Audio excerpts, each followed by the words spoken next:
बिहार में मुखिया चुनाव का पेच फंसता हुआ नजर आ रहा है। जी हाँ, देखिए इस बार बिहार में पंचायत चुनाव होने हैं और ऐसे में तैयारियां भी शुरू हो गई हैं।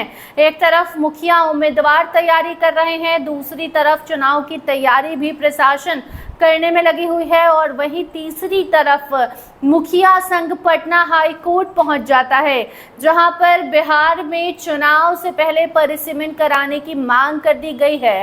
हालांकि उस पर बिहार में पंचायत विभाग के जो मंत्री हैं दीपक प्रकाश, उनका साफ साफ हमेशा से ये बयान आया है कि कोई परिसीमन नहीं किया जाएगा।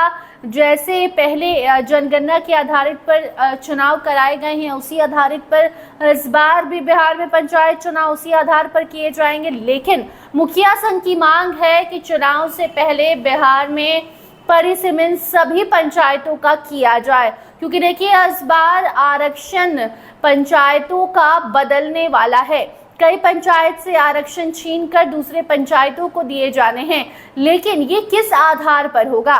तो पॉपुलेशन के आधार पर। जी हाँ, अगर किसी भी पंचायत को आरक्षण मिलता है, वहाँ के पॉपुलेशन को देखकर कौन से जाति के कितने लोग हैं, उस अकॉर्डिंग पॉपुलेशन के अकॉर्डिंग जो आरक्षण है वो रोटेशन होता है।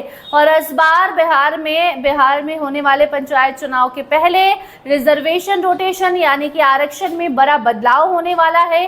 कई सारे पंचायत से आरक्षण छीने जाने हैं, तो कई सारे पंचायतों को आरक्षण दिए जाने हैं। लेकिन ये किस आधार पर होगा, ये सवाल मुखिया संघ का है। मुखिया संघ का कहना है कि आरक्षण रिजर्वेशन रोटेशन की बात तो सरकार कर रही है, लेकिन परिसीमन तो करवाया ही नहीं गया है। तो आप पहले के आधार पर पहले साल 2021 में, 22 में या उससे पहले कितनी संख्या थी बिहार में, उस अकॉर्डिंग अगर आप आरक्षण दे रहे हैं तो ये काफी गलत है, जनता के लिए भी और उम्मीदवारों के लिए भी।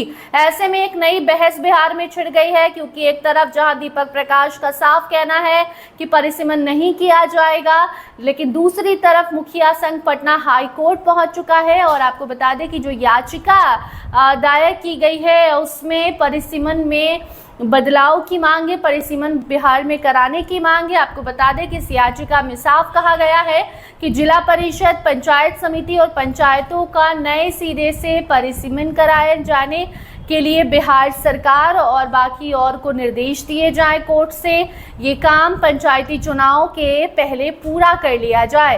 याचिका में ये भी मेंशन किया गया है कि अंतिम परिसीमन 1994 में 1991 की जनगणना के आधार पर किया गया था, लिहाजा इस बार परिसीमन होना चाहिए। आप समझ सकते हैं कि 1994 में बिहार में जो जनसंख्या लोगों की थी वो कितनी थी और अब साल 2026 में जनसंख्या कितनी हो गई होगी।